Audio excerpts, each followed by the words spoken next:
আমি জোর করিনি তোমায়, তুমি নিজের ইচ্ছায় ভালোবেসেছিলে আমায়। সব কিছুই মেনে নেওয়া যেত যদি এই ভালোবাসাটা একতরফা হতো। তবে এই ভালোবাসাটা একতরফা নয়, কারণ তুমি নিজের মুখে বলেছিলে আমি তোমার মনের মতো। তোমায় পেয়ে ভুলে গিয়েছিলাম, এ মনে দুঃখ ছিল যত। থাকতে পারবো না জেনেও তুমি চলে গেলে, কষ্ট পাবো জেনেও তুমি মন ভাঙলে। শরীরে দিলে বিচ্ছেদের ডাক, হৃদয় করলে ক্ষত। তবে এখানেও আমি তোমার দোষ দিলাম না, দোষ দিলাম নিজের ভাগ্যের, আর ধরে নিলাম এ দুঃখ আমার জন্মগত। তুমি আজ আমার জীবনে নেই, তাই বলে যে তোমার নামে বদনাম করব এমন মন মানসিকতাটাও আমার নেই।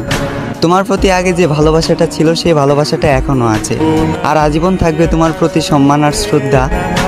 কেউ জানে না, আর হয়তো কেউ জানবেও না। প্রেমিকার স্মৃতির সাথে প্রতিনিয়ত লড়াই করা, আজ আমি এক প্রেমিক যোদ্ধা।